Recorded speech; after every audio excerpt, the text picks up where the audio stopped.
Welcome into OutKick the show. I am your fearless leader, Clay Travis. I hope all of you had fantastic weekends. Had a really good time. Met a bunch of you up in Knoxville. Went to watch the Tennessee-Alabama basketball game. I'll talk a little bit about that. Both teams, I think, are pretty good. But obviously a lot to discuss. NFL playoff divisional round games over the weekend. Also, Ron DeSantis dropped out of the presidential race yesterday. New Hampshire is voting tomorrow. Nikki Haley versus Donald Trump is now a 1v1.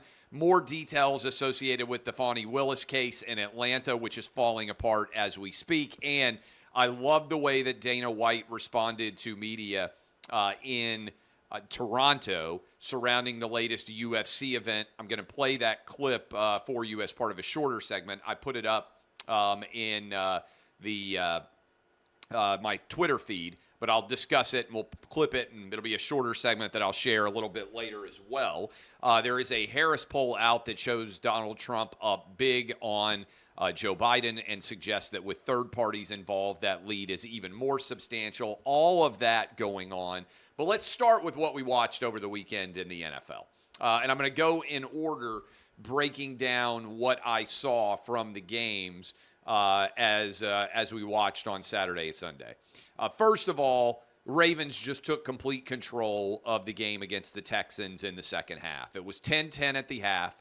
I felt good potentially. Not good gambling weekend, by the way, which we'll talk about a lot with the Kelly, Stewart, and I both getting absolutely wrecked, even though we went in agreement on most things. I think I went 1-5 overall. Most of the games were fairly competitive for much of it. But anyway, bad gambling weekend, 1-5 overall, no defenses. Although with Prize Picks, we won again on my individual picks based on how the athletes were going to do. Ravens won. And I believe that they should be favored. And I'll get into this in a moment when we talk a little bit about the AFC-NFC championship game. Maybe I'll even save it for tomorrow. But Lamar Jackson and the Ravens won comfortably in the second half, pulled away, and I think are deservedly favored over the Kansas City Chiefs, which we'll get to in a moment. 49ers, not a good performance. Overall, they were very fortunate to win, got what they needed in that final drive with 6 minutes to play, the touchdown to take the lead, missed a field goal from the Packers that could have put them in a better position. Will we see a better performance from the 49ers in the NFC Championship game? Perhaps. I thought in general, again, both one seeds winning, kind of what we anticipated. Sunday's games were way more interesting to me. Congratulations to the Detroit Lions. I've been following the Lions maybe more so than a lot of people would because my wife is from Michigan. All of her family's been from Michigan. I've heard so many things about how the same old Lions are disaster for 20 some odd years now. I started dating my wife in 2002. What are we sitting at now? 2024. So I've been with her for over 20 years, and during that time, been around a lot of Michiganders, and I have heard so much about the Lions and how awful they are. I've been to Ford Field. I've watched the Titans play against the Lions in Ford Field on Thanksgiving before, and it's hard not to be rooting for the Lions. So let me just say this right now.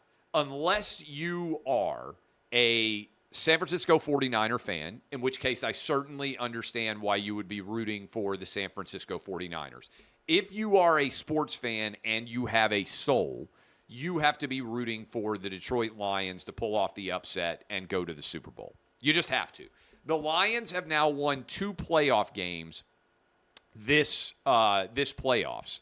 That's more than they have won going all the way back to the 50s before this season started.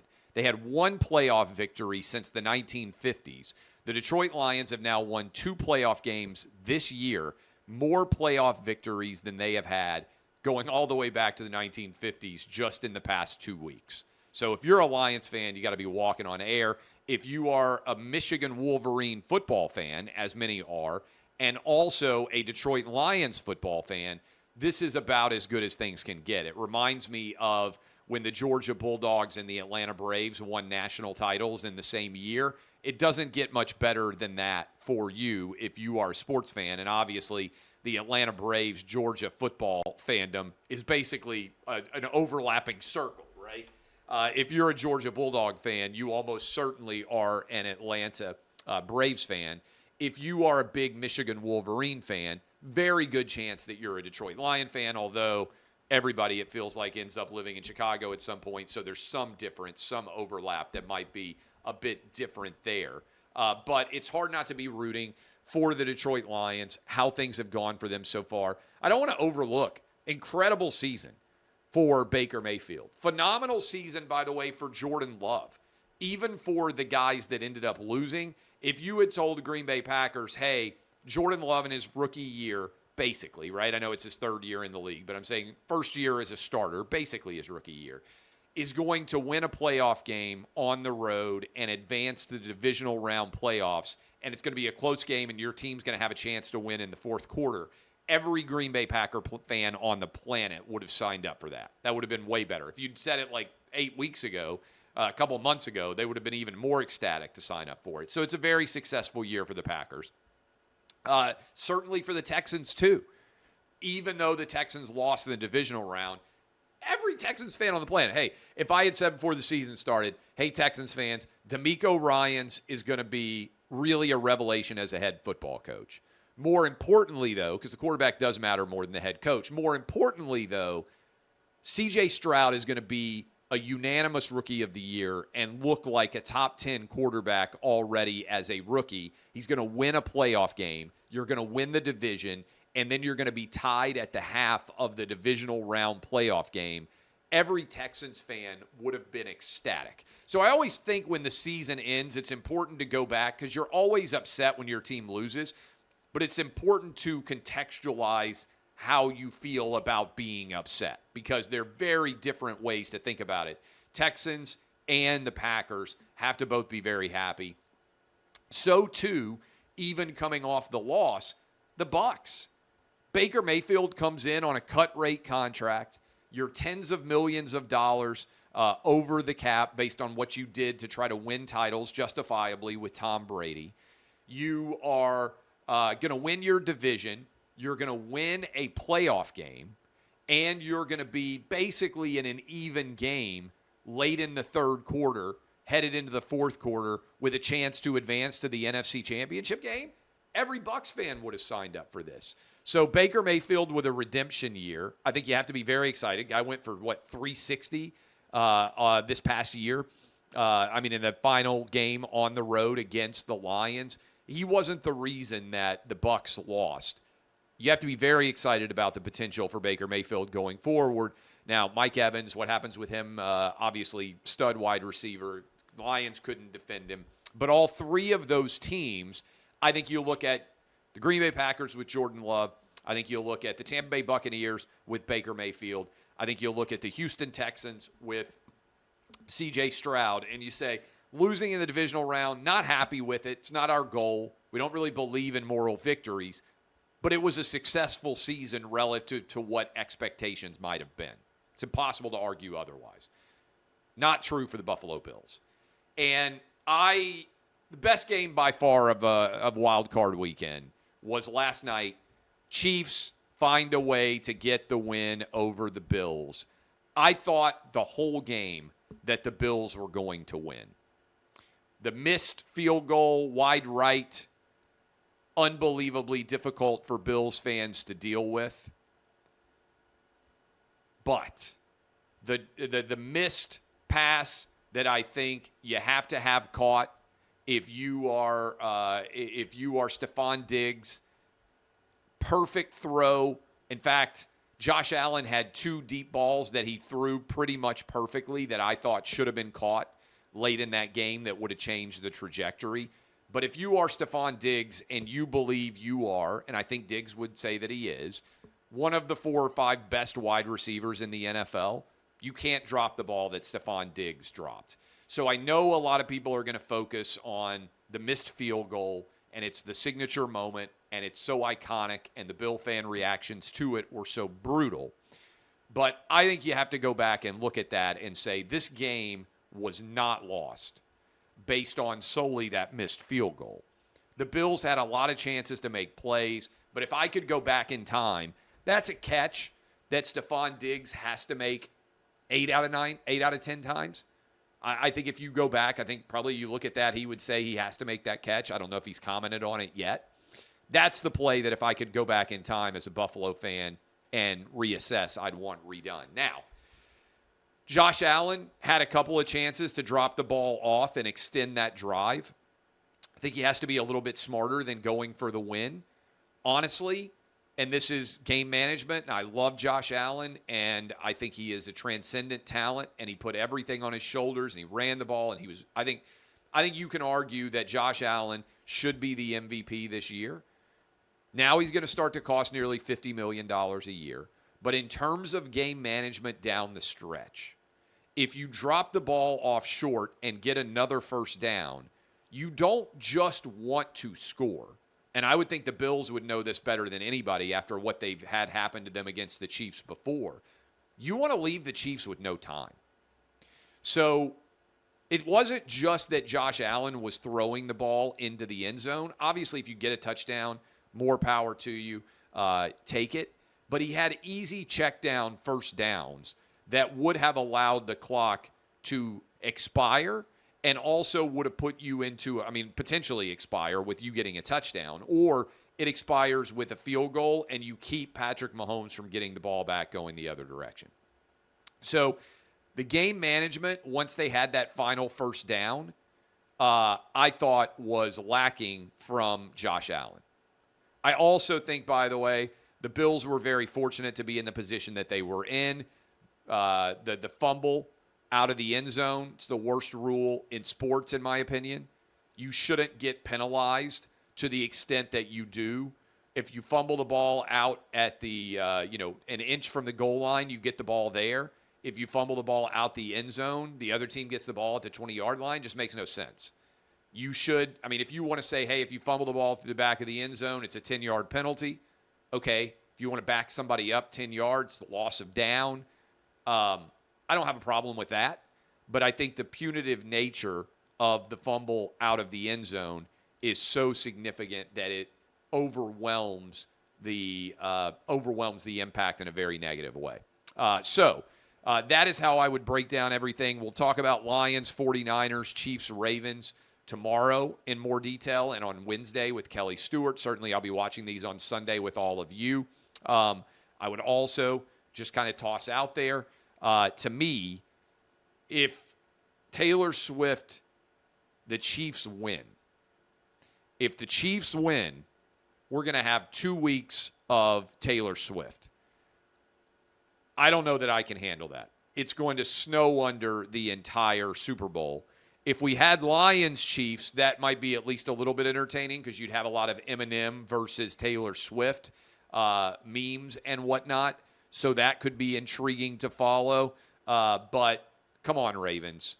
Please get the win over the Chiefs. 6 straight AFC championship games for Patrick Mahomes. I don't think there's any doubt at this point. Patrick Mahomes is, right now, this generation's Tom Brady. It doesn't matter who the wide receivers have been so far. 6 straight AFC championships is an incredible accomplishment. And Andy Reid, Patrick Mahomes, everybody affiliated with the Chiefs deserves a tremendous amount of credit for that because they have moved on from Tyreek Hill. They've moved on. They rebuilt their entire offensive line. They've had a lot of drops all season long, but in the crunch time performance, 6 straight AFC championship games is a pretty incredible accomplishment. So that is how I would assess all of the divisional round playoff games that we saw. We only have 3 football games left.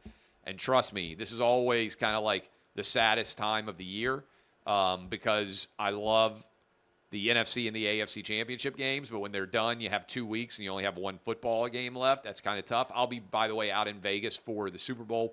So that'll be intriguing to see. All right. Ron DeSantis has dropped out. Last week, I told you on OutKick the show, I told you on Clay and Buck that after losing by 30 against Trump in Iowa, there was no method by which Ron DeSantis could end up the Republican nominee. other than Trump, and I said it right after it happened, other than a health issue for Trump or some sort of court ruling that made Trump, that I don't expect, that we could get from the Supreme Court. So Ron DeSantis has dropped out. What did we learn from the Ron DeSantis campaign? I think the biggest takeaway is this. As soon as charges were brought by Alvin Bragg against Donald Trump in March of 2023, the race was over. Democrats made a calculated decision that they were going to try and knock Donald Trump out of the race via felony conviction. But they also wanted him to be the nominee. I think you need to understand what's being planned. Now, they can be wrong, but the decision to bring charges against Trump undoubtedly benefited Trump, both in New York, in D.C., in Florida, and in Georgia. And I'm going to talk about the Georgia case here in a little bit. That rallied Trump's base around him at a time when he was a bit wobbly and basically soaked up all the oxygen and essentially, I think, guaranteed that Trump was going to be the nominee. I think DeSantis would have had to run a perfect campaign, and he and his staff did not run a perfect campaign. I think they would be the first to say that. But even if they had run a perfect campaign, I'm not sure that any of this would have lined up such that Ron DeSantis was able to be the nominee. I don't think DeSantis hurt himself that much. I don't. And there's a couple of big takeaways here. 2028, everybody's going to run for the presidency. It's going to be a massive field because there's a lot of people who waited as Republicans. Presumably, there'll be a lot of Democrats. There's going to be 20 Republicans, and I bet there's going to be 20 Democrats. Everybody's going to toss their hat in. Everybody's going to be running for president of the United States. We'll see what ends up happening as all of that breaks down. I don't think that DeSantis has in any way actually harmed himself in 2028. I think that DeSantis was the second choice of most Trump supporters, and I think if Trump had decided not to run in this election cycle, I think DeSantis would have been the nominee. But I don't think anybody could have beaten Trump. So DeSantis has dropped out. Trump v. Biden, it appears, is going to be the battleground, and to me, it's not a tough call. I'll be supporting Donald Trump. Tomorrow, I said I'll be supporting Donald Trump. Usually I don't endorse. I'm endorsing because this thing's over, right? We adopted, Buck and I accepted and continued the Rush rule, Rush Limbaugh on our show. Given the fact that we have millions of people listening every week, never endorsed a candidate in the Republican primary. The Republican primary is over.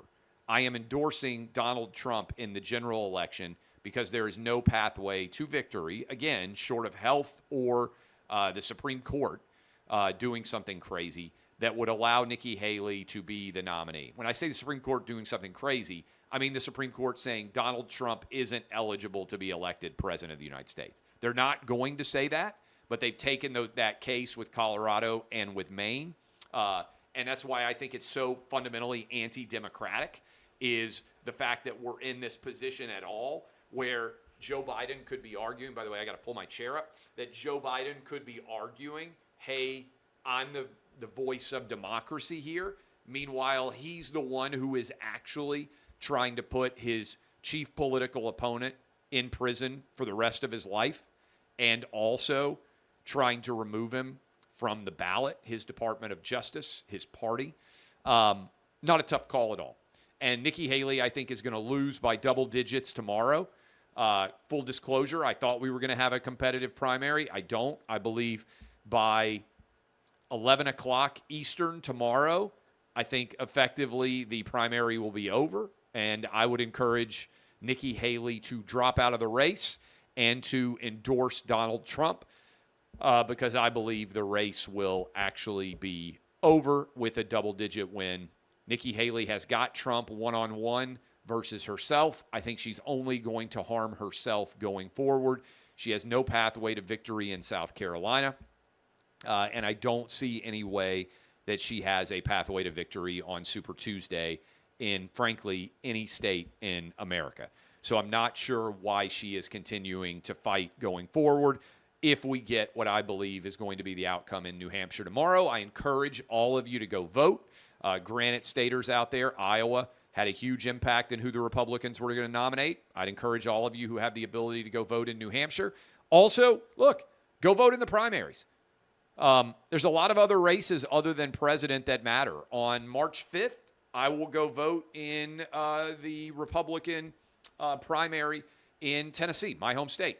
And I will vote on a litany of nominees and situations out there. And I would encourage you guys to do the same.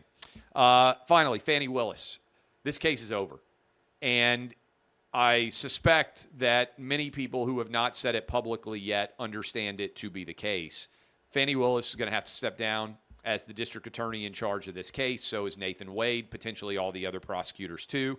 And I think there's a decent chance that Fani Willis is going to face criminal charges for hiring her lover and paying him $650,000, then using those taxpayer funds to be able to go on luxurious, extravagant trips with her lover.